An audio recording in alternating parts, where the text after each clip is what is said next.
Well, if you have any interest in politics and any appreciation of our history, you'll know how important the marriage of Nelson Mandela and Winnie Madikizela-Mandela has been in our history.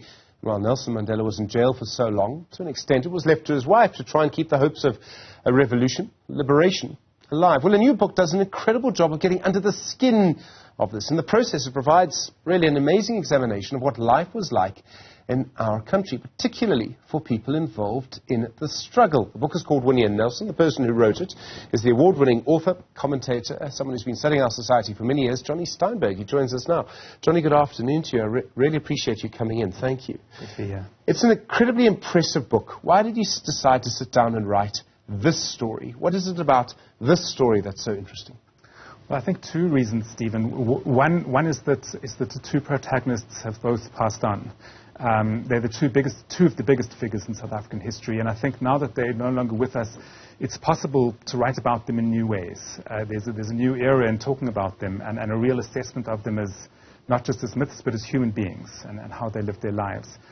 And the second is that they very deliberately wanted their marriage to embody the struggle for freedom in South Africa. And that gives a writer a gift. You can write about two people and their marriage and a country. And, their marriage really did embody the struggle for freedom, but in ways in which they both lost control. So it's possible to tell a complicated story about those two people and about a whole country through that marriage.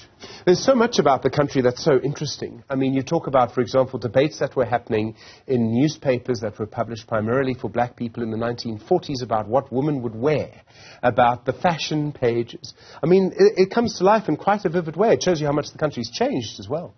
Well, what was unique about Nelson and Winnie Mandela in the 1950s, and probably why they found each other and were so attracted to each other, is that among the black political elite, they were unique in understanding the political power of what you wore, of what you looked like in front of a camera.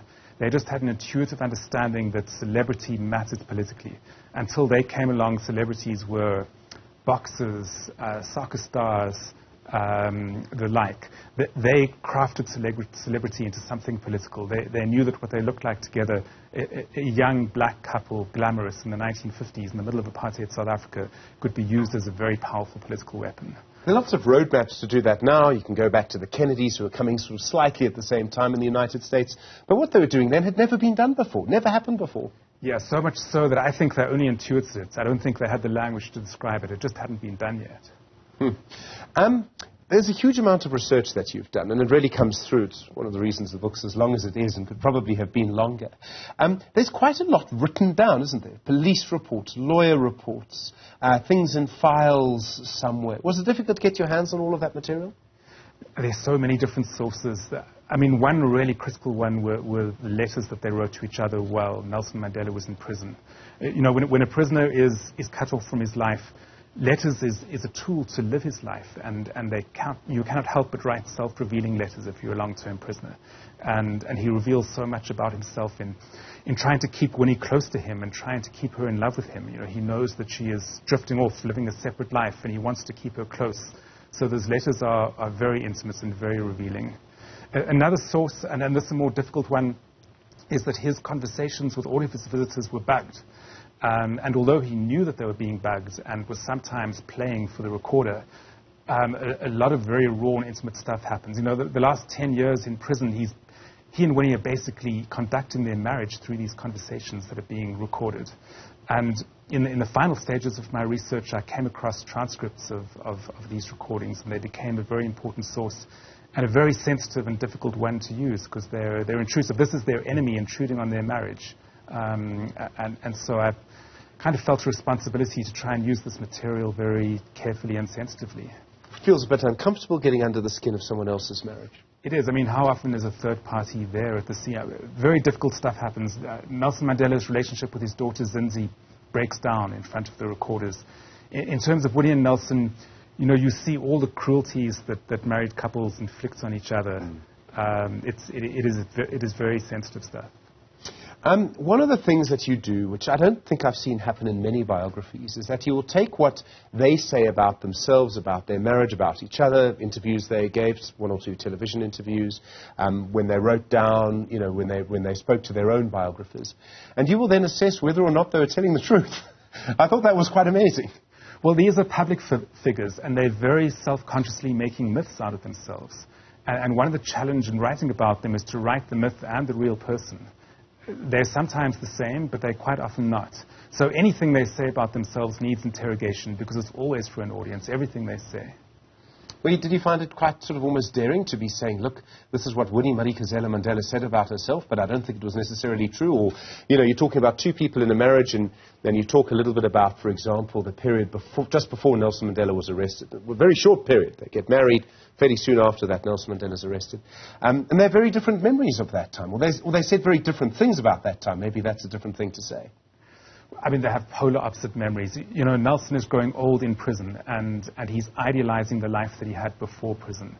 And he imagines the perfect marriage to Winnie. I mean, he says crazy things like he checked out of politics just so he could be with her every evening.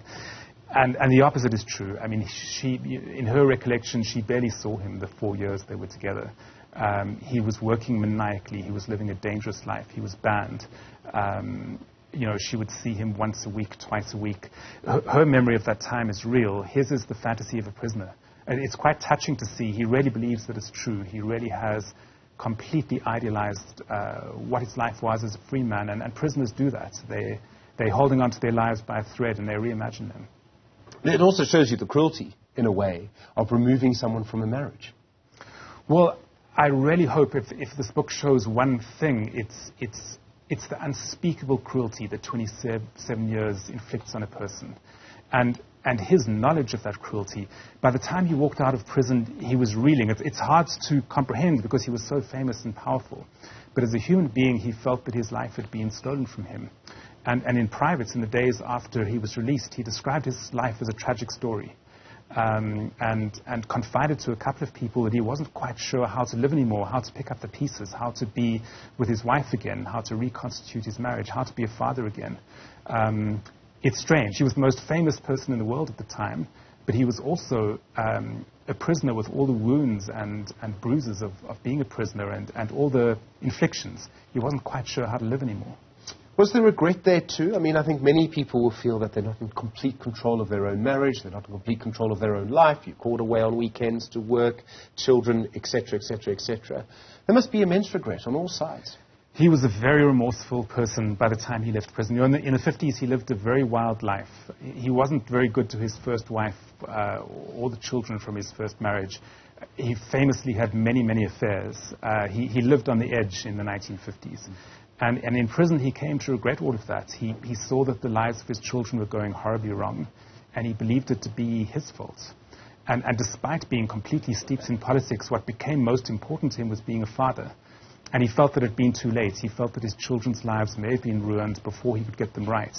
And he did some quite extreme stuff to try and intervene in his children's lives and put them straight, often in quite clumsy ways. He wasn't used to being a father. There's something that stood out for me. You talk about an interview you do with a woman in her 80s about when she was 16, white girl growing up in the suburbs in Joburg. Her parents were both sort of, communists. And Winnie Madikizela-Mandela, a young woman herself, but a very busy young woman, had a lot to do, took an interest in this young girl, realized that this young girl wasn't really being looked after. And despite being married to Nelson, despite being involved in politics herself, despite being a breadwinner, despite having a family of young people to look after herself, because there were family members from the Eastern Cape, still phoning the home of the 16-year-old white girl regularly to ask how she was. I mean, that's an incredible thing for her to do. I mean, one of the things I discovered about Winnie is that she was a boundaryless person. She needed intense relationships with other people in order to feel alive herself. And on the one hand, that made her very vulnerable. It made her vulnerable to her torturer when she was jailed. Terrible things happened to her just because she was so open to the presence of others. But it also made her unbelievably powerful. Her capacity for intensity, her capacity to be in other people's heads, to see what was going on there. That was the source of her charisma. That's why we know who she is today, because of that power. She has an immense... I think both of them had an immense sort of almost unique strength. I can't imagine people now, or anyone else really, that I can think of from our history, who's had the same sort of strength of either of them. You know, Winnie is just a bundle of contradictions. On the one hand, she has no sense of self-preservation. She took herself to the edge of self-destruction again and again. You know, in the 1960s, she had a lover who turned out to be a police informer, and the movement demanded that she let him go, and she wouldn't. I mean, really baffling decisions, and that shaped her life in the 60s. It isolated her. It eventually got her into prison because she was so isolated and unprotected. And yet she would always come back from the brink because she was just immensely, immensely strong and committed and kept going. One of the things, I mean, reading your book was I realized that the past is another country, and then particularly in the case of South Africa. But these were two people who'd grown up in a particular way, sort of middle class in terms of literally at the absolute ceiling of what they were allowed to achieve at the time, what their parents were allowed to try and do for them at the time because of apartheid and colonialism. But I was amazed at how much the country has changed. I mean, it is just so fundamentally different now in almost every aspect. Did that surprise you too, or have I just been living with my head in the sand? No, it is like they come from another world. And there's a difference between them. I think that Winnie kept track with what was the changes going on in the country. And, you know, her genius was to tell her own life story in a way that embodied everyone's life story. And after they divorced, you know, Nelson Mandela went into another conventional marriage, as one did in the 1950s. Winnie remained resolutely independent and single, and in a way showed the country she was becoming more like them. You know, this is a time when marriage is breaking down, where single parenthood is across the country. And in a way, she's keeping up with the times. She's showing that she's, you know, in her 70s, almost in her 80s. She's showing that her life exemplifies the life of young people. From time to time I found myself, and I haven't finished it yet, let me be honest, but from time to time I found myself going, gosh, wow, I mean, some of the descriptions of interrogations, for example, made me kind of want to sit very carefully, you know. I mean, were there moments, because, I mean, you know a huge amount about our society, were there moments that took you by surprise, where you went, wow, I actually didn't know that, or I didn't know the extent of that, or how awful this was? No, before researching this book, I thought that I'd come to terms with what happened to South Africa in the 1980s during the insurrections. And I really realized that I haven't, and a lot of us haven't. And in a way, telling Winnie Madikizela-Mandela's story in the 1980s really makes you confront in very brutal and intimate ways what happened in this country. The violence of those times entered her household again and again. And just telling the story of her life, of what she went through and what she herself did in the 1980s is really to face frontally the brutality and the bloodshed that I don't think this country has really confronted or gotten over. You write a lot about our politics now. You have a column in the newspaper. You follow it incredibly closely. So much of what you've been writing about in the book must inform what you're seeing now, and the fact that we're still incredibly violent.